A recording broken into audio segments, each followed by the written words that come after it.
Welcome back, Careblazer. In today's video, I want to talk about the very common symptom of somebody with dementia not believing they have dementia. So many Careblazers come to me and talk to me that their loved one is in denial. They want me to try to convince their loved one that they have dementia, that something's wrong with their brain. So in this video, I want to do two things. First, I want to talk about why your loved one doesn't believe anything is wrong. And second, how to stop wanting to convince your loved one something is wrong with them.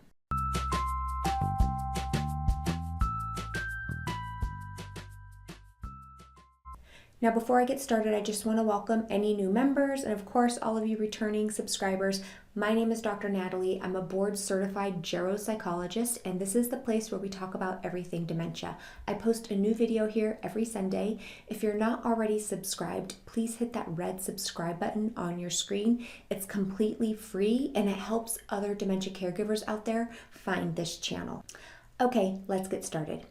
So there are some people with dementia who realize something is wrong. They realize that their brain is not working right. They realize something is off. And when they have that awareness, it can often lead to them feeling frustrated, sad, scared, and maybe even lead to them trying to cover up that anything is wrong. However, many people with dementia have something called anosognosia, which means they don't believe anything is wrong with them. What this looks like to you, the Careblazer, is that your loved one is in denial. And I want to share with you how it's different than denial. In denial, there is a possibility that the person will become accepting of the reality that something is wrong with their brain. It's a matter of them just not wanting to face it, not wanting to accept it, but with time, maybe with a little bit of a convincing, they will come around to accept, yeah, something is wrong with my brain. In anosognosia, there is literally zero chance that your loved one will ever accept or understand or realize that something is wrong with their brain. The word anosognosia literally translates to lack of awareness, and the brain is not able to make the connection that something is wrong with them. So if you find yourself in the position of trying to convince your loved one that something's wrong with their brain, showing them all the evidence and all the things that they've made mistakes on, or all the things they're doing wrong or can't remember, you can present all the evidence in the world. You can get all of the reports, all of the findings, all of the doctors, all of the family members to tell your loved one something is wrong with their brain, and your loved one will still not believe it. This is the anosognosia. The brain cannot make the connection. It's not something they're doing on purpose. The connection between the brain realizing that what they were once able to do, they are no longer able to do, it's broken. It just doesn't exist.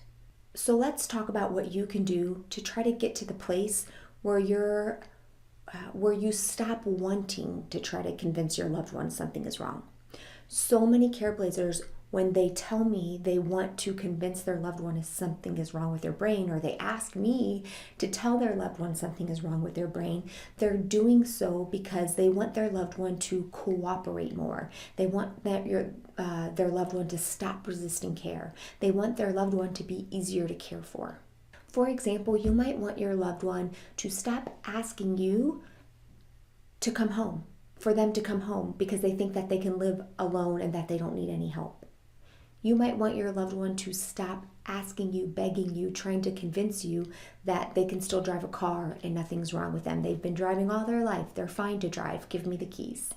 You might be trying to get them to stop resisting you taking over their finances because they've been the victim of scams or have lost a lot of money. I can go on and on with all of the various examples of why you might want to convince your loved one with dementia that something is wrong with their brain. And it usually has to do with wanting your loved one to stop making it so hard, to stop resisting everything you're trying to do, to be more accepting of all the help you're trying to give.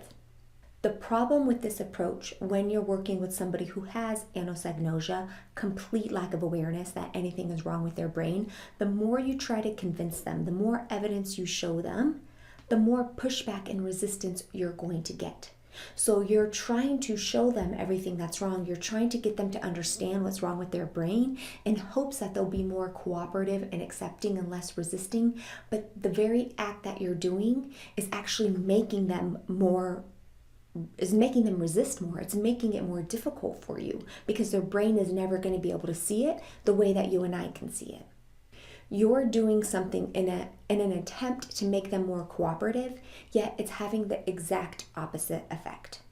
It's making your loved one become more argumentative with you, more frustrated with you, and it's going to wear away and put strain on your relationship with your loved one. And it's going to make it so that future caregiving attempts are going to be more difficult.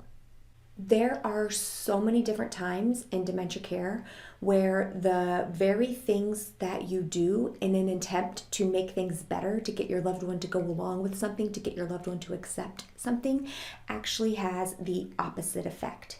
So it's like learning a new language. You're trying to get your loved one to do whatever it is that you need them to do or accept whatever the help is that you want them to accept, but in a different way, in a not so obvious way. Essentially, you're trying to find a way to communicate with your loved one in a way that still gets them to do what you want them to do, but it doesn't lead to the tension and the arguments, right? I'm guessing for a lot of you who are struggling with ongoing difficult behavior, it's leading to a lot of frustration and arguments. And it's up to us to try to figure out, how do we communicate? What's a new approach that we can take that is less likely it's going to lead to all this tension? This takes time, this takes patience, it takes trial and error. And I've done videos in the past on different ways to communicate with loved ones who have dementia, certain things you should try to avoid doing with loved ones with dementia so that they don't have that pushback. And it's certainly a topic that we talk about weekly inside my care course.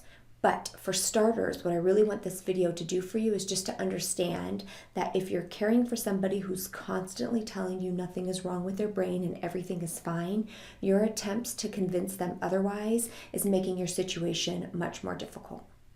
I hope this video helps you understand why your loved one might be pushing back against you when you're trying to offer help. It's because they don't really believe they need the help. Your efforts to help them make them feel like you're treating them like a child, you're trying to interfere with their freedom, because their brain feels like everything is just totally fine. This is hard stuff, Careblazer, but I want you to just keep up the good work, hang in there. I'll be back next week with another video, and I hope to see you inside my care course. All right?